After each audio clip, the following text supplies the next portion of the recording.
ሰላም ሰላም እጅጉን የተወደዳችሁና የተከበራችሁ የአሁን ስፖርት አድማጭ ተመልካቾቻችን እንደምን አደራችሁልን። የዕለተ ሮብ ስፖርታዊ መረጃዎችን ከአሁን ስፖርት አጠናቅረን ይዘን ቀርበናል። በዛሬው ዕለት በርካታ መረጃዎችን ይዘን እየቀረብን ሲሆን የትላንትና ጨዋታዎችን እንዲሁም ደግሞ ዛሬ የሚደረጉ ጨዋታዎችን በሰፊው የምንመለከት ይሆናል። ዛሬ አርሰናል ጨዋታውን የሚያደርግ ይሆናል። እንዲሁም ደግሞ በሌሎች ሊጎች የሚደረጉ ሲሆን ሪያል ማድሪድ ከሜዳቸው ውጪ የሚያደርጉትም ተጠባቂ ጨዋታ አለ። ትላንትና ማንቸስተር ሲቲ ከአስቶን ቪላ ያደረጉትን ጨዋታ በሰፊው እንመለከታለን። ባርሳም እንዲሁ በስፔን ላሊጋ ያደረጉት ጨዋታ ነበር። እንዲሁም ደግሞ በክለብ መረጃዎቻችን የተለያዩ የክለብ መረጃዎችን ይዘን የምንቀርብ ይሆናል። በአርሰናል ቤት በዛሬው ጨዋታ ላይ ቡካዮ ሳካ የመሰለፍ ሰፊ እድል እንዳለው አሰልጣኝ ሚኬል አርቴታም ተናግሯል። እንዲሁም ደግሞ በማንቸስተር ዩናይትድ ቤት በአሁኑ ሰዓት ላይ በሰፊው እየተገለጸ የሚገኘው ጉዳይ የማቲያስ ኩኛ ጉዳይ ነው። የተጫዋች በማንቸስተር ዩናይትድ በ2026 ማለትም በቀጣይ የውድድር ዘመን የመገኘት እድሉ ሰፊ እንደሆነ ካሁኑ እየተዘገበም ነው የሚገኘው። ይህንን መረጃ የምናጋራችሁ ይሆናል በሰፊው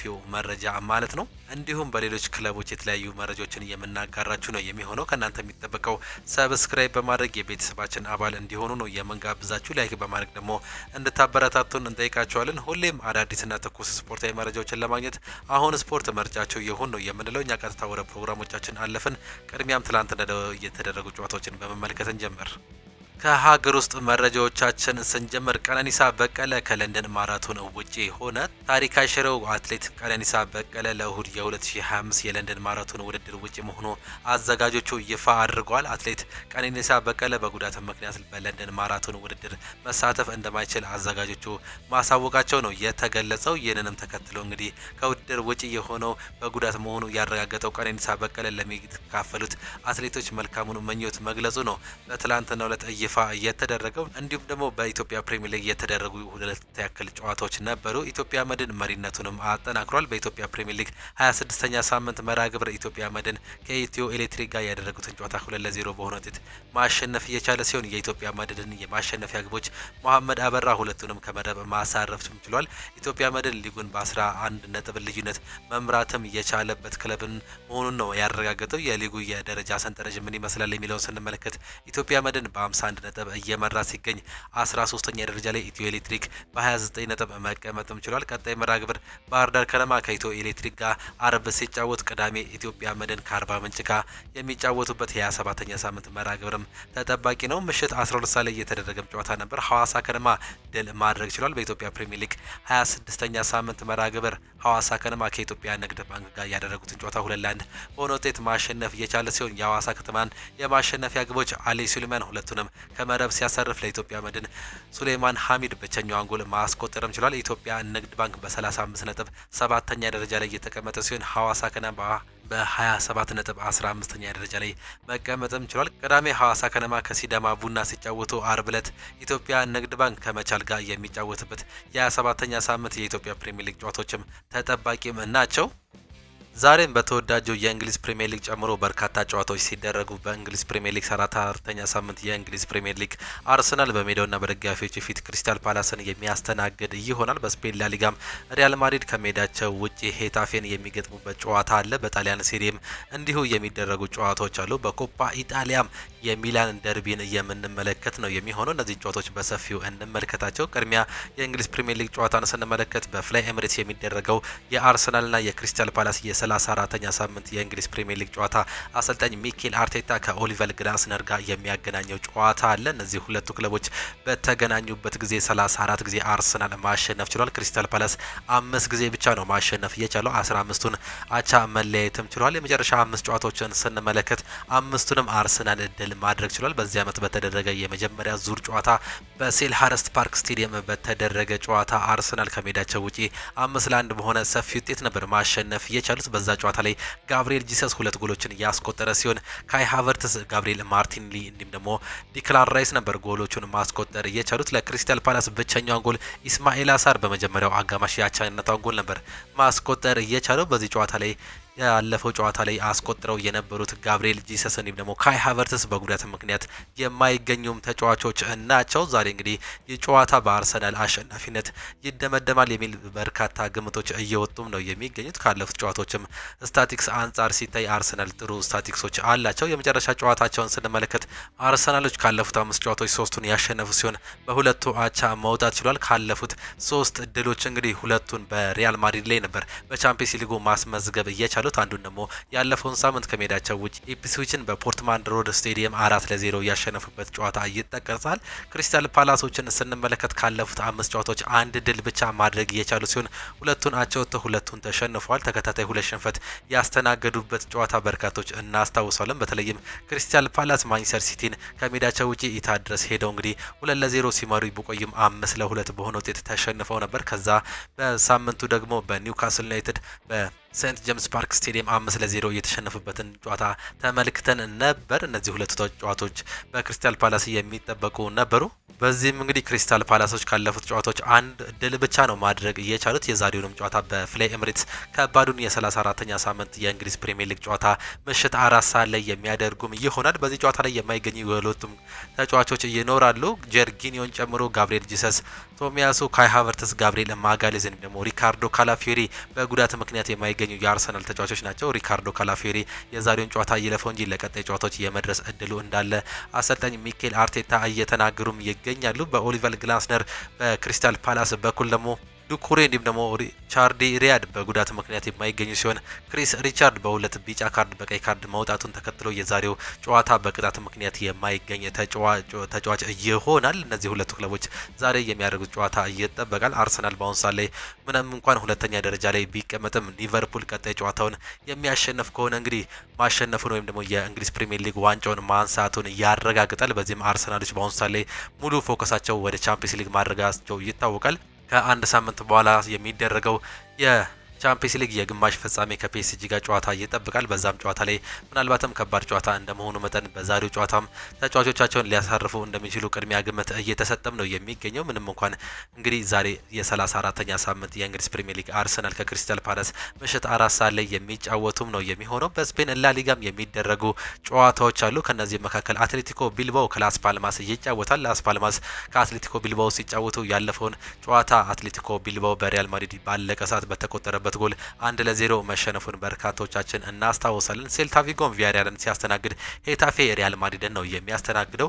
ዲፖርቲቮ አላቬዝ ከሪያል ሶሲዳድ ጋር የሚያደርጉትም ጨዋታ ሌላኛው እጅግ በጣም ተጠባቂው ጨዋታ ነው። ሪያል ማድሪድ ይህን ጨዋታ በማሸነፍ እንግዲህ በስፔን ላሊጋ ፉክክር ውስጥ አለው ማለት ይጠበቃል። የካርሎ አንቸሎቲው ማለትም የዶን ካርሎ አሰልጣኝ እንግዲህ ይህን ዋንጫ ለማንሳት በዚህ ዓመት የመጨረሻ እድላቸው ይሆናል። በአሁኑ ሰዓት ላይ በርካታ መረጃዎች እየወጡ ይገኛሉ። በተለይም ካርሎ አንቸሎቲ በክረምቱ ይለቃሉ እየተባለ ይገኛል። ከዓለም ክለቦች ዋንጫ ቅድሚያ ምናልባትም ከአሰልጣኝነት ሊሰናበቱ እንደሚችሉ መረጃዎች እየወጡም ነው የሚገኙት። እነሱን ተክቶ ደግሞ የቀድሞ ተጫዋች የነበረው ዣቪ አሎንሶ ከባየር ሊቨርኩሰን የመምጣት እድል እንዳለው በአሁኑ ሰዓት ላይ በበርካቶች እየተገለጸ ይገኛል። የዚህ ዓመት የመጨረሻ እድላቸውን ለማሳካት ወይም ደግሞ አጨራረሳቸውን ለማሳመር እንግዲህ 2 ዋንጫዎች ይቀራቸዋል። ይህም የኤል ክላሲኮ የኮፓ ዴላሬ እንዲሁም ደግሞ የስፔን ላሊጋ ዋንጫ ነው። በአሁኑ ሰዓት ላይ ያላቸው የነጥብ ልዩነትም እንደተጠበቀ ሆኖ እንግዲህ ሪያል ማድሪዶች በአሁኑ ሰዓት ላይ የማሸነፍ ግዴታ ውስጥ ይገባሉ። ጥሩነቱ በዚህ ጨዋታ ላይ ፈረንሳያዊ የአጥቂ ስፍራ ተጫዋች የሆነው ኪሊያን ኤምባፔ ከጉዳት መመለሱ ነው።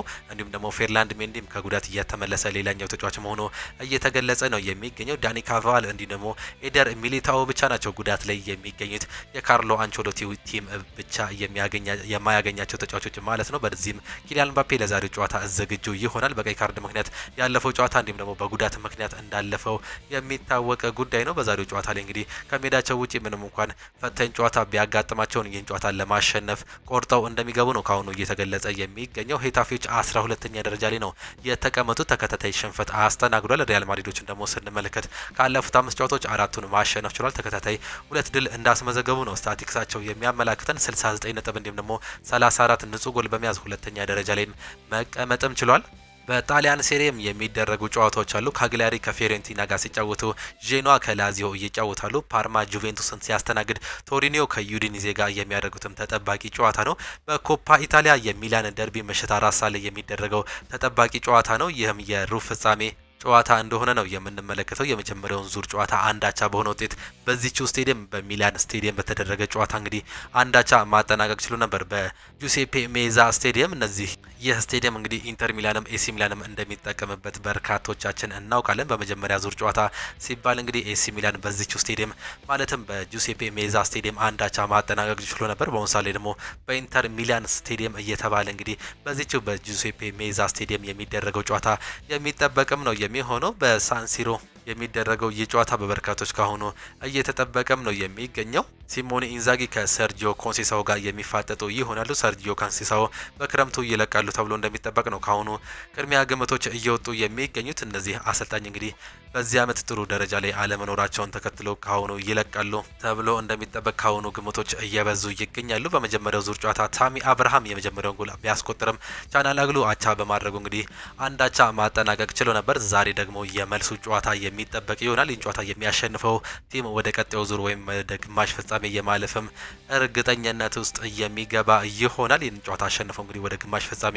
ለማለፍ የሚደረግም ጥረትም ነው። እነዚህ ሁለቱ ክለቦች በተገናኙበት ጊዜ 85 ጊዜ ኢንተር ሚላን ሲያሸንፍ 73 ጊዜ ኤሲ ሚላን አሸንፏል። 68 ጊዜ ደግሞ አቻ ነው መለየት የቻሉት። በዚህ ዓመት በአጠቃላይ 4 ጨዋታዎችን አድርገው ነበር። ከሴፕቴምበር ጀምሮ እስከ ኤፕሪል ድረስ እንግዲህ 4 የተገናኙ ሲሆን ሁለቱን ኤሲ ሚላን ያሸነፈ ሲሆን ሁለቱን ደግሞ አቻ ነው መለየት የቻሉት። እጅግ በጣም የሚያስገርመው ደግሞ ኤሲ ሚላን ከሜዳቸው ውጪ ነው ሁለቱም ጨዋታ ማሸነፍ የቻሉት። አንዱን 3-2 አንዱን 2-1 በሆነ ውጤት በሱፐር ካፑ እንዲሁም ደግሞ በጣሊያን ሴሪ ማሸነፍ ችሏል። በሜዳቸው ሁለቱንም ጨዋታ አቻ ነው መለየት የቻሉት። ዛሬም ከሜዳቸው ውጪ ጁሴፔ ሜዛ ስቴዲየም የሚደረገውን ጨዋታ ምናልባት ኤሲ ሚላን ዳግም ለሶስተኛ ጊዜ ከሜዳቸው ውጪ ያሸነፍ ይሆን በዚህ ዓመት የሚለውን የምንመለከት ይሆናል። ለአምስተኛ ጊዜ ነው በዚህ ዓመት ብቻ የሚገናኙት። ይህም ጨዋታ እጅግ በጣም በበርካቶች እየተጠበቀ ነው የሚገኘው። በኢንተር ሚላን በኩል የተጎዱ ተጫዋቾች አሉ። ዜሌንስኪን ጨምሮ ማርከስ ቱራም፣ ዴፍሪስ እንዲሁም ደግሞ ቡችማን ጉዳት ላይ ያሉ ተጫዋቾች ሲሆኑ ካራቢያ እንዲሁም ደግሞ ኤመርሰን ሮያል በኤሲ ሚላን በኩል የማይገኙ ተጫዋቾች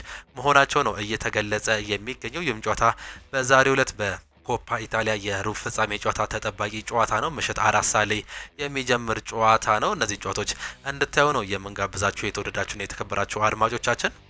የመድፈኞቹ የፊት መስመር ተጫዋች የሆነው ቡካዮ ሳካ ያጋጠመው ጉዳት የከፋ አለመሆኑን አሰልጣኝ ሚኬል አርቴታ አስነብበዋል።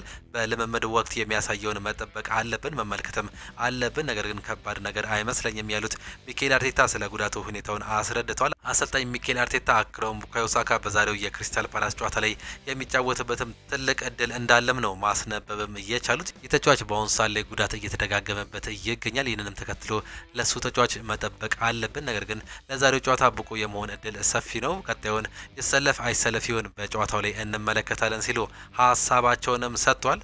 ወጣቶቹ ላይ አይነተኛ ሚናን እየተጫወተም ይገኛል። የአካዳሚ ምንጮች እንዳሉት ከሆነ ከሃሪ ማጉዌር በወጣትነት ተጫዋቾች ላይ የሚያሳድረው ተጽዕኖ አስፈላጊነት ጎልቶ እየወጣ እንደሚገኝ ነው የተነገረው። ሃሪ ማጉዌር ወጣት ተጫዋቾች ሃሪ አማስ ወይም ደግሞ ወደ ዋና ቡድን መልበሻ ክፍል እንዲገባ በመርዳት ቁልፍ ሚና ተጫውቷል። በተጨማሪም ታይለር ፍሬንድሰን ከወልቭስ ጋር ያደረጉትን የመጀመሪያ ጨዋታ በኋላ በይፋ ማህበራዊ ድረገጹ ማበረታቻ ከሰጡ መካከል አንደኛው ተጫዋችም ነበር። ሃሪ ማጉዌር በወጣት ተጫዋቾች ላይ አይነተኛ ስራውን እየሰራ ነው። እናም በጣም ጥሩ ሰዎች መካከል አንዱ ነው፣ ለልጆቹም በጣም ጠቃሚ ነው ሲሉ ምንጮች እየተናገሩም ይገኛሉ።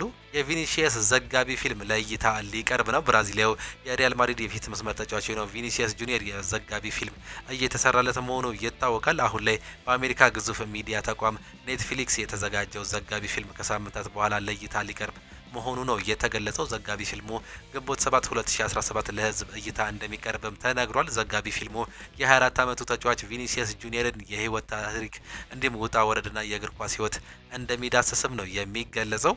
በሴሪ ክለቦች እኩል ከሆኑ አሸናፊው በምን ይለያል? ብርቱ ፉክክር እየተካሄደበት በሚገኘው የጣሊያን ሴሪ የውድድር ዘመን ኢንተር ሚላን እንዲሁም ደግሞ ናፖሊ በእኩል 71 ነጥብ ላይ ይገኛሉ። ሁለቱ ክለቦች ሊጉን በእኩል ነጥብ የሚያጠናቅቀው ከሆነ የዋንጫው አሸናፊ በሚያደርጉት የጥሎ ማለፍ ጨዋታ ላይ የሚለይም ነው የሚሆነው። መደበኛው የጨዋታ ክፍለ ጊዜ በአቻ ውጤት ከተጠናቀቀ ተጨማሪ ሰዓት እንደማይኖር እናም በቀጥታ ወደ መለያ ምት እንደሚያመሩም ተነግሯል። ሴሪያው ከዚህ ቀደም ክለቦች እኩል በሆኑበት ሰዓት ላይ የእርስ በርስ ግንኙነት እየተጠቀመ የነበረ ቢሆንም ከሁለት ዓመት በፊት አዲስ ህግ በማውጣቱ ይህን ነገር የሚደረግ ነው የሚሆነው። ክለቦቹ ለመውረድ በሚደረግ ፉክክር እኩል ሆነው ቢገኙ በተመሳሳይ መንገድ የጥሎ ማለፍ ጨዋታ የሚደረግም ነው የሚሆነው። ክለቦቹ በሊጉ ደረጃ ላይ እኩል ነጥብ ከያዙ የመጨረሻ ደረጃ ለመለየት የእርስ በርስ ግንኙነትም እንደሚደረግ አዲሱ የጣሊያን ሴሪ ህግ ያስነብባል።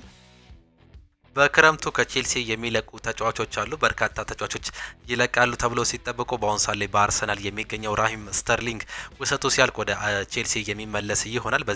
በዚህ ክረምት የሚሸጥ ወይም ደግሞ የሚለቅ እንደሆነ ነው እየተገለጸ የሚገኘው። ሌላኛው ክሪስቶፈር ንኩንኩ ነው። ምንም እንኳን ከጀርመን በእጅግ በጣም አስደናቂ ብቃት ወደ ቼልሲ መምጣት ቢችልም አመርቂ ጊዜን ማሳለፍ አልቻለም። በዚህም በክረምቱ እንደሚለቅ ካሁኑ እየተገለጸ ይገኛል። ሌላኛው ፖርቹጋላዊ ጃኦ ፌሊክስ ነው። በኤሲ ሚላን በአሁን ሰዓት ላይ መጥፎ ጊዜን እያሳለፈ የሚገኘው ጃኦ ፌሊክስ በክረምት ወደ ቲሙ ሲመለስ እንግዲህ ይህም ይለቃል ተብሎ የሚጠበቅ ተጫዋች ነው። ዲብሪ ሃል ይህም ተጫዋች ይለቃል ተብሎ ሲጠበቅ ይህኛውም ደግሞ በአሁን ሰዓት ላይ የሚለቅ ተጫዋች እንደሆነ እየተገለጸ ነው የሚገኘው። አክሰል ዲሳሲ በአስቶን ቪላ ቢገኝም እንግዲህ ይህም ተጫዋች ይሸጣል ተብሎ የሚጠበቅ ተጫዋች ነው። እንዲሁ ደግሞ ሬናቶ ቬጋ ወደ ጁቬንቱስ ማቅናቱ ይታወቃል። ይህም ተጫዋች የሚሸጥ ተጫዋች ነው። በረኛው ሮበርት ሳንቼዝም እንደሚሸጥ እየተገለጸ ሲሆን ሌላኛው ከዚህ በፊት በውድ ዋጋ የተገዛው ኬፓ አሪዛባላጋ የሚሸጥ ተጫዋች መሆኑ ነው እየተገለጸ ለሚገኘው። ሌሎች ያልተረጋገጡ ነገሮችም እንዳሉ ተገልጿል።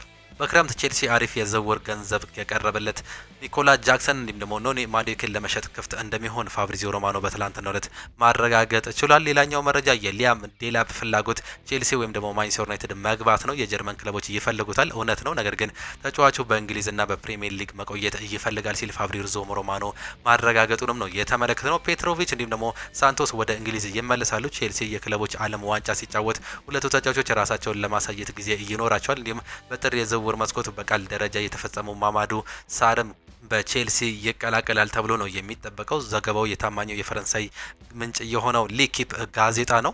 ሉዊስ ዲያዝ ይናገራል። ይህ ነው በህይወቴ የምፈልገው፣ በጨዋታዎቼ ሁሌም መተወስ እንዲሁም ደግሞ በሊቨርፑል ላይ አሻሬን መተው ነው። ሁልጊዜም በሊቨርፑል በተለይም በእንግሊዝ ፕሪሚየር ሊግ ዋንጫ የማሸነፍ ህልም ነበረኝ፣ አሁን ቅርብ እየሆነ ነው። ስለዚህ በጣም ደስተኛ ነኝ ሲል ሉዊስ ዲያዝ ሀሳቡንም ሰጥቷል። የቶማስ ቱሄል ራስ ምታትን እንመልከት። አሽሊ ኮል ራሱን ከብሔራዊ ቡድን ካገለለ በኋላ የእንግሊዝ ብሔራዊ ቡድን ሌፍት ባክ ችግር ሊፈታ አልቻለም። ሉክ ሾው በቦታው በተጫወተባቸው ጨዋታዎች ድንቅ ጊዜያትን ቢያሳልፍም ነገር ግን በጉዳት ምክንያት ብሔራዊ ቡድንን በሚፈልገው ልክ ማገልገልም አልተቻለም። የእንግሊዝ ብሔራዊ ቡድን ይህንን ቦታ ለመሸፈን የተለያዩ ተጫዋቾችን ቢሞክርም በቦታው ግን ሁነኛ ተጫዋቾችን ማግኘት አልቻሉም ነበር። አሁን ግን ይህ የእንግሊዝ ብሔራዊ ቡድን ይህንን ቦታ የሚሸፍንለት ተጫዋቾች እያገኘ ይመስላል። አለፍ ሲልም ለመምረጥ እየተቸገሩም ነው የሚመስለው። በአሁኑ ሰዓት የእንግሊዝ ብሔራዊ ቡድን ሁለት አስደናቂ ጊዜያትን እያሳለፉ ያሉ ተጫዋቾች አሉት። ሉዊስ ስኬሊ እንዲህ ደግሞ ሉዊስ ሃል ቶማስ ቱሄልን ከሁለት ተጫዋቾች ማን ቅድሚያ ሊሰጥ የሚችልበት እድል እንዳለ እስካሁን ግራ ተጋብቷል። ውድ የአሁን ስፖርት ቤተሰቦቻችን ዛሬ ስለ ሁለቱ ተጫዋቾች ሰፋ ያለ ትንተና አቀርብላችኋለሁ። በዛሬው ትንተናችን የሁለቱን ተጫዋቾች ጥንካሬ እንዲሁም ደግሞ ድክመት እንዲሁ የታክቲክ ጥቅም እንዲሁም ደግሞ ማን ተመራጭ መሆን እንዳለበት የምናብራራላችሁ ነው የሚሆነው። ሉዊስ ስኬሊ ቨርሰስ ሉዊስ ሃልን እንመልከት።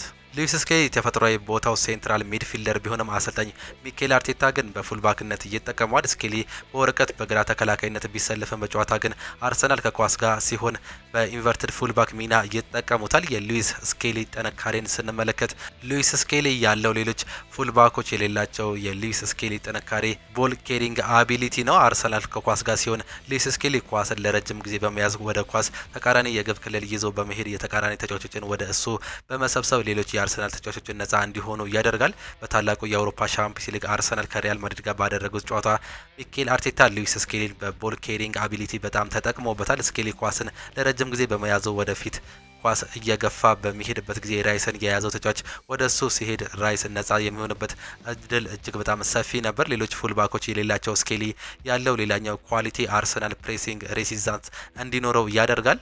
ስኬሊ ቴክኒካል በጣም ጎበዝ ከመሆኑ በተጨማሪ ፊዚካሊ በጣም ጠንካራ በመሆኑ ኳስን እንደፈለገ ማድረግ ስለሚችል ቡድኑ ፕሬስ ሬዚስታንስ እንዲኖረውም ያደርጋል። የተጋጣሚ ተጫዋቾች ፕሬስ በሚያደርጉበት ጊዜ ኳስን ለረጅም ጊዜ መቆጣጠር መቻሉ፣ ድሪብል ማድረግ መቻሉ እንዲሁም ደግሞ ፊዚካሊ ጠንካራ መሆኑ ቡድኑ ፕሬስ እንዳይደረግ ያደርገዋል። ለዚህም ነው የሉዊስ ስኬሊ ሌላኛው ጠንካራ ኳሊቲ ፕሬስ ሬዚስታንስ ነው የሚባለው። ፊዚካሊ ጠንካራ መሆኑ በሰውነት የተቃራኒ ተጫዋቾች ከቨሪ በመደረግ የተጋጣሚ ቡድንን ፕሬዘር በቀላሉ መቋቋም መቋቋምም ይችላል። ሉዊስ ስኬሊ እንዲሁም ደግሞ በሪያል ማድሪድ ታክቲካል አናሊሲስ ላይ ደግሞ ስንመለከት አርሰናል ከሪያል ማድሪድ ጋር በነበረው ጨዋታ ከኳስ ጋር ሲሆን 5 ፎርሜሽን እየተጫወተ ሲሆን በአንጻሩ ሪያል ማድሪድ 4-2-2-2 ፎርሜሽንን የአርሰናል ስጋት ለመቋቋም ሞክሮ ነበር። አርሰናል ሪያል ማድሪድን በሁለት ተጫዋቾች ታክቲካል ፕሬዠር ሪያል ማድሪድን ዲስትሮይድ አድርጓል። በሉዊስ ስኬሊ እንዲሁም ደግሞ ጁሊያን ቲምበር አማካኝነት ጁሊያን ቲምበር ሳካ አይሶሌትድ እንዲሆን በማድረግ ታክቲካል ጥቅም ያስገኘ ሲሆን በአንጻሩ ሉዊስ ስኬሊ ማድሪዶች ኦቨርሎድ ቢሆኑም በቦል ኬሪንግ አቢሊቲ ከራይስ እንዲሁም ደግሞ ሚኬል ሜሪኖ ጋር ትሪያንግል ቅርጽ በመስራት ሪያል ማድሪድን ዲስትሮይድ ማድረግም ችሏል። የቲምበርን የታክቲካል ጥቅም ለዛሬ እንተውና የስኬሊን ታክቲካል ጥቅም እናብራራላቸው። ሪያል ማድሪድ በ4-2-2-2 ፎርሜሽን 1-1 ማርኪንግ ቪኒሲየስ፣ ኪሊያን ምባፔ፣ ፓርቴ እንዲሁም ደግሞ ስኬሊን ማርክ ሲያደርጉ በአንጻሩ ሮድሪጎ ራይስን ማርክ ለማድረግ ሲሞክር ስኬሊ በመሀል በቦል ኬሪንግ አቢሊቲ ወደ መሀል ፕሮሰስ በማድረግ ሮድሪጎን ራይስን በመተው ወደ ስኬሊ ሲመጣ ራይስ ነጻ እንዲሆን አድርጎታል። በዚህም አጋጣሚ ሞድሪች ራይስን ፕሬስ ለማድረግ ሲሞክር ሞሪኖ ወደ ሞድሪች ሲጠጋ በድጋሚ የቁጥሮች ብልጫ አርሰናል ይኖረዋል። ከዚህም በተጨማሪ ሉዊስ ስኬሊ ለማርቲኔሊ ሲያቀርብ ቫልቬርዲ ማርቲኔሊን ፕሬስ ሲያደርግ ራይስ ወደፊት በመሳብ ነጻ በመሆን ለሚኬል ሜሪኖ ክሮስ በማድረግ የግል እድልም መፍጠር ችሏል። ሉዊስ ስኬሊ እንደ ችግር ሊፈጠርበት ወይም ደግሞ ሊነሳበት የሚችለው ብቸኛው ነገር በተፈጠረባቸው ጨዋታዎች እንደ አንድ ድክመት የሚታየው አላስፈላጊ አግሬሲቭነት ነው። ይህም በበርካታ ጨዋታዎች ላይ ተመልክተናል። ይህም እንግዲህ አንዳንድ ጨዋታዎች ላይ አርሰናል እጅግ በጣም ዋጋ የከፈለባቸውን ጨዋታዎች ማንሳትም እንችላለን። ይህም አላስፈላጊ አግሬሲቭነቱን ቀይ እንዲመለከትም ያደርጓል። ከዚህ ውጪ ሌሎች ችግር የሌለበት ይህ ተጫዋች በአሁኑ ሰዓት ላይ በእንግሊዝ ብሔራዊ ቡድን ተጠቃሚ ወይም ደግሞ ተፈላጊ ተጫዋች መሆንም እየቻለ ተጫዋች ነው። የቀድሞ የማንቸስተር ዩናይትድ ተጫዋች ኦን ሃርግሪቭስ አርሰናል በክረምቱ ቶማስ ፓርቴን የሚለቅ ከሆነ የፕሪሚየር ሊጉን ወጣት አማካይ አዳም ዋርተንን ከክሪስታል ፓላስ ማስፈረም እንዳለበት መናገርም ችሏል። ይህ ተጫዋች በበርካቶች ይፈልጋል። ማንቸስተር ዩናይትድም የዚህ ተጫዋች ፈላጊ ቢሆንም በአሁኑ ሰዓት ላይ አርሰናል ያስፈልገዋል ሲል ነው የቀድሞ የማንቸስተር ዩናይትድ ተጫዋች የተናገረው። በጣሊያን ቀጣይ ጨዋታዎች ተራዝመዋል። የፊታችን ቅዳሜ ሲካሄዱ የነበሩ የጣሊያን ሴሪ ጨዋታዎች ለሌላ ጊዜ መራዘማቸው ይፋ ተደርጓል። ጨዋታዎቹ የተራዘሙት የሮማ ካቶሊካዊ ቤተክርስቲያን ሊቀ ጳጳስ ፖፕ ፍራንሲስ ቀብር ስነ ስርዓት የሚፈጸምበት ቀን መሆኑ ነው የተገለጸው። ከትላንት በስቲያ ሊደረጉ የነበሩ የጣሊያን ሊግ ጨዋታዎች በተመሳሳይ ሌላ ጊዜ መራዘማቸው የሚታወስ ጉዳይ ነው። ይህንን ተከትሎ የሊጉ መሪ ኢንተር ሚላን ከሮማ ቅዳሜ ሊያደርጉት የነበሩ ጨዋታ ለሌላ ጊዜ መራዘሙ ነው ይፋም የተደረገው። የቀድሞ የአርሰናል ተከላካይ ዊሊያም ጋላስ ቪክተር ዮኮረስ ከእንግሊዝ ፕሪሚየር ሊግ ጋር መላመድ ይችል እንደሆነ ስጋ እንደገባው ተናግሯል። አርሰናል አሁንም ተመሳሳይ ችግር እንዳለበት ነው የገለጸው። በአሁን የውድድር ዘመን 20 ጎሎችን የሚያስቆጥር አጥቂ ይፈልጋሉ። ቪክተር ዮኮረስ በፖርቹጋል ሊግ እያሳየ የሚገኘው እንቅስቃሴ አውቃለሁ፣ ነገር ግን ፕሪሚየር ሊጉ ለሱ ሙሉ ለሙሉ የተለየ ሊሆን ይችላል። ጥያቄው ቪክተር ዮኮረስ ከእንግሊዝ ፕሪሚየር ሊግ ጋር መላመድ ይችላል ወይ የሚለው ነው። እሱ 26 ዓመቱ ነው። በአውሮፓ ውስጥ ካሉ ምርጥ አጥቂዎች አንዱ መሆን ይችል እንደሆነ አላውቅም። አንድ ተጫዋች በትንሽ ክለብ ውስጥ ጥሩ ሲሰራ እንዲሁም ደግሞ ከዚያ በትልቅ ክለብ እንደተጠቀመው ሳይሆን ይቀራል። ይህም የሚመለከት ጉዳይ ነው። ቪክተር ዮኮረስ አርሰናልን ቢቀላቀል ስራው ፈጽሞ የማያውቀው የኃላፊነት ደረጃ ይኖረዋል በማለትም ነው የተናገረው። በዚህ የውድድር ዓመት በየክለቦቻቸው አመቱን ሙሉ ምርጥ ብቃታቸውን ማሳየት ከቻሉ ወጣት ተጫዋቾች ውስጥ የፒኤፍኤ የአመቱ ምርጥ ተጫዋቾች ሽልማትን ማን ማሸነፍ አለበት ብላችሁ ታስባላችሁ? በውድድር አመቱ ምርጥ ብቃታቸውን ማሳየት ከቻሉ ወጣት ተጫዋቾች መካከል የዘንድሮው የፒኤፍኤ የአመቱ ምርጥ ተጫዋች ሽልማትን ያሸነፉ ይችላሉ ተብሎ የሚጠበቁ ተጫዋቾች አሉ። ከዚህ መካከል በአርሰናል በኩል ማይክል ሉዊስ ስኬሊ የሚጠቀስ ሲሆን በብሬንትፈርድ በኩል ደግሞ ሙሪሎ የሚጠቀስ ሌላኛው ተጫዋች ነው። ከአስቶን ቪላ ሞርጋን ሮጀርስ እንዲሁም ደግሞ በበርንሞዝ ዱን ሁይሰን፣ ሳቪኒዮ ከማንቸስተር ሲቲ፣ ኢታን ንዋኔሪ ከአርሰናል የሚጠቀሱ ተጫዋቾች ናቸው። ከነዚህ ውስጥ ማን ያሸንፋል የሚላቸውን እንግዲህ ገመታችሁን ኮሜንት ቦክስ ላይ ልታጋሩንም ትችላላችሁ።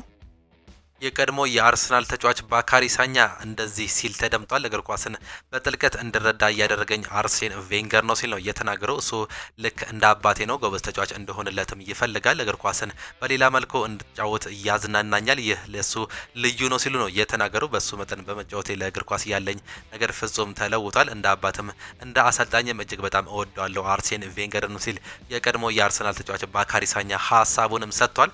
የአንድሬ ቤርታ ግልጽ የዝውውር ቦታዎችን እንመልከት። አርሰናል በአንድሬ ቤርታ በክረምት የዝውውር መስኮቶች ከሚያዘዋውራቸው ቦታዎች አንዱ የአጥቂ ቦታ ነው። አርሰናል በአጥቂ ቦታ ላይ ለማዘዋወር ካቀዳቸው ተጫዋቾች ውስጥ ቪክተር ዮከርስ ኦሊ ዋትኪንስ፣ ሞራታ፣ አሌክሳንደር አይዛክ፣ ቤንጃሚን ሴስኮ፣ ቪክተር ኦሲሜን ተጠቃሽ ሲሆኑ ነገር ግን ከነዚህ ውስጥ አንድሬ ቤርታ ሞራታን ሪጀክት አድርጎታል መባሉ ነው እየተገለጸ የሚገኘው። አንድሬ ቤርታ በክረምት ዮኮረስን ወይም ደግሞ ኦሊ ዋትኪንስን እንደሚፈልግ በግልጽም ተናግሯል የሚሉ መረጃዎች እየሰፉ ይገኛሉ። ኦን ሃርግሪቭስ ይናገራል። ሳካ በቅርቡ ወደ ማድሪድ ይሄዳል ሲል ነው ሀሳቡን የሰጠው። የቀድሞው የማንቸስተር ዩናይትድ እንዲሁም ደግሞ የማንቸስተር ሲቲ ተጫዋች የነበረው ኦን ሃርግሪቭስ ቡካዮ ሳካ የወደፊት ቆይታ ሲናገር ይህንን ነገር ብሏል። ይህንን የአርሰናል ደጋፊዎች መስማት አይፈልጉም። ነገር ግን ማድሪዶች ቡካዮ ሳካን አይናቸውን ጥለውበታል። ትሬንትን በሊቨርፑል አይን ነኬ ነበር። ነገር ግን ከተወሰኑ ዓመታት በኋላ ለሌላ ቻሌንጅ ራሱን ዝግጁ እያደረገ ይመስላል። ወደ ሪያል ማድሪድ ሊዘዋወርም ቅርብ የሆነ ተጫዋች ነው። ሮናልዶም በ26 27 ዓመቱ ነው ማንቸስተር ዩናይትድን ጥሎ ወደ ሎስ ብላንኮቹ እየሄደው። እኔም ቡካዮን ይህንን ከ3 ወይም ከ4 ዓመታት በኋላ ያደርጋል ብዬ እገምታለሁ። ምክንያቱም ሪያል ማድሪድ ቤት ሌላ ቻሌንጅ ያለው ቲም ነውና ሲል ነው የተናገረው። ቡካዮ ሳካ ከአርሰናል ጋር በሚፈራረመው አዲስ ውል የሚከፈለው ሳምንታዊ ደሞዝ በክለቡ ከፍተኛ ተከፋይ የሚያደርገው ሲሆን በሊጉም ብዙ ከሚከፈላቸው ተጫዋቾች መካከል አንዱ እንደሚያደርገው እየተገለጸም ነው የሚገኘው። ዩናይትዶች ተጫዋቹን ለማስፈረም ንግግር ጀምረዋል። ማንቸስተር ዩናይትድ የወልቭሱን የፊት መስመር ተጫዋች ማቲያስ ኩኛን ለማስፈረም ንግግር መጀመራቸው ነው የተገለጸው። ቀያዮቹ ሰይጣኖች በተጨማሪ ዝውውር ዙሪያ ከወልቭስ ጋር ፍሬያማ ንግግር ማድረጋቸውን ዘ አትሌቲክስ ዘግቧል። ወልቭሶች ማንቸስተር ዩናይትድ የተጫዋቹን ኮንትራት ማፍረሻ 62.5 ሚሊዮን ፓውንድ እንደሚከፍሉ እንደሚደረግም ነው የተገለጸው። የተጫዋቹ የዝውውር ሂሳብ ለረጅም ጊዜ ተከፋፍሎ ክፍያ እንደሚፈጸምም ነው የተገለጸው። አሰልጣኝ ሩበን አሞሪም ተጫዋቹን ከ10 ቁጥር ቦታ ተጫዋች እንደፈለጉትም ነው የተዘገበው። በብሬኪንግ ኒውስ የወጣው መረጃውም ትላንትና የሚያሳየው ማቲያስ ኩኛ አሁን ላይ ወደ ማንቸስተር ዩናይትድ ለሚያደርገው ዝውውር ቅድሚያ ሰጥቷል። በተጨማሪም ተጫዋቹ ማንቸስተር ዩናይትድ በቀጣይ ዓመት የሻምፒየንስ ሊግ ተሳታፊ ባይሆን እንኳን ክለቡን ለመቀላቀል ፈቃደኛ መሆኑን ነው ፋብሪዚዮ ሮማኖ የተናገረው። በተጨማሪም ማንቸስተር ዩናይትድ በበኩሉ የትላንትናው ግንኙነቱ እጅጉን አዎንታዊ እንደነበረም ነው በተያያዘ ዜና ፋብሪዚዮ ሮማኖ የተናገረው። የዩናይትድ ተወካዮች የክለቡን የወደፊት ፕሮጀክት በይፋ ለተጫዋቹ እንዲሁም ደግሞ ወኪሎች በግልጽ እንዳብራሩለትም ተገልጿል። በተጨማሪም ንግግሮች የተደረጉ ሲሆን ሆኖም የዩናይትድ ባለስልጣናት ተጫዋቹን ለማስፈረም የሚደረገውን ፉክክር እየመሩ እንደሆነ ፋብሪዚዮ ሮማኖ በትላንትናው የዩቲዩብ ገጹ እንዲሁም ደግሞ የኢንስታግራም ፔጁ ማሳወቅም ችሏል። አልፎንሶ ዴቪስ እንዲሁም ደግሞ ቲዮ ሄርናንዴዝ የኔ አሪያዎች ናቸው ሲል ነው የተናገረው። የእነሱን ብዙ ጨዋታዎችን እመለከታለሁ እናም የግል ብቃቴ እንዲሁም ደግሞ ያጫወት ስልቴን ወደ እነሱ ደረጃ ማሻሻል እፈልጋለሁ ሲል የማንቸስተር ዩናይትድ አዲስ ፈራሚ የሆነው ፓትሪክ ዶርጉም ተናግሯል። ሮዘስ ደርቢ በፕሪሚየር ሊጉም ይመለሳል። ስያሜውን ያገኘው በ15ኛው ክፍለ ዘመን በእንግሊዝ ሮዘስ እየተባለ በእርስ በርስ ጦርነት በላንክሻየር እንዲሁም ደግሞ በዮርክሻየር ነዋሪዎች መካከል የተደረገ ጦርነት ነበር። ላንክሻየሮች ማንቸስተር ዩናይትድ ምልክታቸው ቀይ ሮዝ ሲሆን ዮርክሻየሮቹ ሊድስ ምልክታቸው ነጭ ሮዝ ነው። ይህን ታሪክ በእግር ኳስም ቀጥሎ በማንቸስተር ዩናይትድ እንዲሁም ደግሞ በሊድስ መካከል የሚደረገው ጨዋታ ሮዘስ ደርቢ በመባልም ይታወቃል። ሊድስ ዩናይትድ ለቀጣይ ሲዝን ወደ ፕሪሚየር ሊጉ ማደጋቸውን ተከትሎ መርዛማውን የሮዘስ ደርቢ በቀጣይ ዓመት በፕሪሚየር ሊጉ የምንመለከትም ይሆናል። ዴምባባ ሀሳቡን እየሰጣል። ቼልሲ አጥቂ ይጎላቸዋል ብዬ አላስብም። እንደ ንኩንኩ ያሉ በለጊው ስሙን ለማስጠራት የሚሞክሩ ተጫዋቾች አሉ። ነገር ግን ጉዳዩ የልምድና የስብዕና ችግር ነው። ትችት፣ ህመምን እንዲሁም ደግሞ ግፊትን መቋቋም የሚችሉ ስብዕና ያላቸው ሰው ያስፈልጋቸዋል ሲል ነው የተናገረው። ቀጥሎም በእግር ኳስ ህይወት ውስጥ እንደዚህ አይነት ነገሮች ሊፈጠሩ ይችላሉ። ፓልመር ከዚህ በፊት የሱን አይነት ጊዜን ያሳለፈ ሰው ካገኘ በጣም ይጠቅመዋል ሲል ነው የተናገረው። ኒውካስል ዩናይትድ አይዛክን የሚሸጡ ከሆነ የስትራስቡርጉን የ9 ቁጥር አጥቂ ኢማኑኤል አግማህንን ለማስፈረም ፍላጎት አላቸው። ነገር ግን ቼልሲዎች አጥቂው የማስፈረም ከሚፈልጓቸው ተጫዋቾች ውስጥ አንዱ ዝርዝር ውስጥ ይገኝበታል ሲል ታማኙ የፈረንሳይ ምንጭ የሆነው ሊኪፕ ገልጾታል። ሩበን ዲያዝ ሀሳቡን ይሰጣል። ይህ የውድድር ዘመን የእኛ ምርጥ ጊዜ አልነበረም፣ ነገር ግን ትምህርቱን እንወስዳለን እናም ለወደፊቱ በጉጉት እንጠብቃለን። በመጀመሪያዎቹ 4 ዓመታት ውስጥ የፕሪሚየር ሊጉን አሸንፍ ያለው ፕሪሚየር ሊጉን 4 ጊዜ በተከታታይ በማሸነፍ የመጀመሪያው ክለብ ነበረን። ለማንኛውም ይህን ነገር ማድረግ ቀላል አይደለም፣ በዚህ ዓመት ግን ጊዜ ማድረግ ቀላል አይደለም ሲል ነው የተናገረው። በርናንዶ ሲልቫ በክረምት ባርሴሎናን ለመቀላቀል ደሞዝ ሊቀንስ ፈቃደኛም ሆኗል። ሆኖም ባርሳ በማንቸስተር ሲቲ አማካይ ላይ ያለው ፍላጎት ጥርጣሬ ውስጥ እንዳለ ስፖርት ማስነበብም ችሏል። ሳንድሮ ቶናሊ በዚህ ክረምት ለመዛወር ፈቃደኛ ከሆነ ተናግሯል። ባርሴሎና፣ ባየር ሙኒክ እና ጁቬንቱስ፣ ማንቸስተር ሲቲ፣ ፒኤስጂ እና ሪያል ማድሪድ የተጫዋቹ ፈላጊ መሆናቸው ነው እየተገለጸ የሚገኘው። ኒውካስል ወደ 80 ሚሊዮን ፓውንድ ለዚህ ተጫዋች ይፈልጋል ሲል ከች ኤንድ ኦፍሳይድ አስነብቧል። ማንቸስተር ሲቲ ከወኪሉ ጆርጌ ሜንዴዝ ጋር ያለውን ግንኙነት ተጠቅሞ ለዲያጎ ኮስታ ዝቅተኛ ክፍያ ለመደራደር እንደሚያደርጋቸውም ያምናሉ። የውሉ ማፍረሻ 63 ሚሊዮን ፓውንድ ቢሆንም ሲቲዎች 50 ሚሊዮን ፓውንድ በመክፈል ይህን ተጫዋች ያገኙታል ሲል ሚደር ዘግቧል። በአሁኑ ሰዓት ላይ ስቴቨን ኦርቴጋ እንዲሁም ደግሞ ዋናው በረኛ ኤደርሰን ሞሬዝ የመልቀቅ እድላቸው ሰፊ መሆኑን ተከትሎ ቁጥር አንድ በረኛ በአሁኑ ሰዓት ላይ ለማስፈረም አሰልጣኝ ፔፕ ጋርዲዮላ ይፈልጋል። የመጀመሪያው ፍላጎትም የሆነው ፖርቹጋላዊውን ተጫዋች የሆነው ዲያጎ ኮስታን ነው። ዣቪ አሎንሶ አዲሱ የሪያል ማድሪድ አሰልጣኝ መሆን ይፈልጋል። የጉዳይ በቀጣዮቹ ክረምት ወይም ከዚያ በፊት ሊሆን የሚችልበት እድል ያለ ሲሆን ይህም በተመለከተ አሁን ላይ ተጨባጭ እድሎች እንዳሉ ነው ፋብሪዚዮ ሮማኖ የተናገረው። አሰልጣኝ ካርሎ አንቸሎቲ በቀጣይ ሰኔ ወር መጨረሻ ላይ የሚደረገው የአዲሱ የዓለም ክለቦች ዋንጫ ውድድር ላይ ሪያል ማድሪድን በአሰልጣኝነት እንደማይመሩ ሬሌቮ ዋቢ አድርጎ ፋብሪዚዮ ሮማኖ አስነብቧል። ኪሊያን መባፔ ወደ ልምምድም ተመልሷል። የሪያል ማድሪድ የፊት መስመር ተጫዋች የሆነው ኪሊያን መባፔ በዛሬው ዕለት የቡድኑ ልምምድ ላይ መገኘቱ በይፋ ተገልጿል። ፈረንሳዊ ተጫዋች ኪሊያን መባፔ ሪያል ማድሪድ በአርሰናል በተሸነፈበት ጨዋታ ላይ ጉዳት አጋጥሞት እንደነበር ይታወሳል። በተጨማሪም የመስመር ተጫዋቹ ፌርላንድ ሜንዲ በዛሬው ዕለት ልምምድ መስራቱ ነው የተነገረው። ሪያል ማድሪድ ከሄታፌ ጋር በሚያደርገው ጨዋታ ላይም ይገኛሉ ተብሎ ነው የሚጠበቀው። ክርስቲያን ሮሜሮ በላሊጋ መጫወት እፈልጋለሁ ሲል ተናግሯል። አርጀንቲናዊ የቶተናም የተከላካይ ስፍራ ተጫዋች የሆነው ክርስቲያን ሮሜሮ በውድድር ዓመቱ መጨረሻ ቶተናምን ሊለቅ እንደሚችል ነው የተረጋገጠው። በዩሮፓ ሊግ ግማሽ ፍጻሜ ውስጥ ነን፣ ዓመቱን በጥሩ ሁኔታ ማጠናቀቅ እፈልጋለሁ፣ ከዛ በኋላ የሚሆነውን እናያለን ሲል ክርስቲያን ሮሜሮ ተናግሯል። ትኩረቴ የበለጠ ለማድረግ የሚረዳኝን ቦታ መፈለግ ነው የሚለው ክርስቲያን ሮሜሮ በስፔን ሊግ መጫወት እንዲሁም ደግሞ ትልልቅ ዋንጫዎች መፎካከር እፈልጋለሁ በማለት ተናግሯል። ክርስቲያን ሮሜሮ ከዚህ በፊት ስሙ ከሪያል ማድሪድ ጋር ሲነሳ እንደነበር የሚታወስ ጉዳይ ነው። ጄሚ ካራገር ቶተናም የአካዳሚ ቡድን ይመስላል ሲል ነው የተናገረው። የቀድሞ የሊቨርፑል ተጫዋች ጄሚ ካራገር አሰልጣኝ አንጌ ፖስቴኮግሉ የቡድኑ ችግር ለመፍታት ይልቅ ደጋግመው እያወሩ ነው በማለትም ነው የተናገረው። አንጌ ፖስቴኮግሉ በሚቀጥለው ቃለ መጠይቁ ስለ ሁሉ ተመሳሳይ ችግር መናገሩን ቀጥሏል። ችግሩ ማስተካከል ያለበት እሱ ራሱ ነው ሲል ጄሚ ካራገርም ይናገራል። የቶተናም የተከላካይ ክፍል የዋህ ነው የሚለው ካራገር ቡድኑ ሲታይ የአካዳሚ ቡድን እየተመለከተ ነው የሚመስለው በማለትም ሀሳቡንም ገልጿል። ያልተዘመረለትን ጀግና ደግሞ እንመልከት። ሙሉ ስሙ ቶማስ ፓርቴ ይባላል። በጋና ውስጥ ክሮቦ አዶማሌ በሚባል ልዩ ቦታ ተወለደ። 1.85 ሴንቲሜትር ይረዝማል። ጥቁር አፍሪካዊ ከሴኔጋል እስከ አትሌቲኮ ማድሪድ በአሁኑ ሰዓት ላይ መድፈኞቹን እያገለገለም ይገኛል። በአሁኑ ሰዓት ላይ ለመድፈኞቹ ቁልፍ ሚና እየተጫወተ የሚገኝ የመሃል ሜዳ ሞተር ነው። ይህ የአፍሪካዊ ዳይመንድ ቶማስ ፓርቴ እንደ ችሎታው መጠን ያልተዘመረለት ጀግና፣ አይበገሬ እንዲሁም ደግሞ ቆራጥ ተጫዋችም ነው።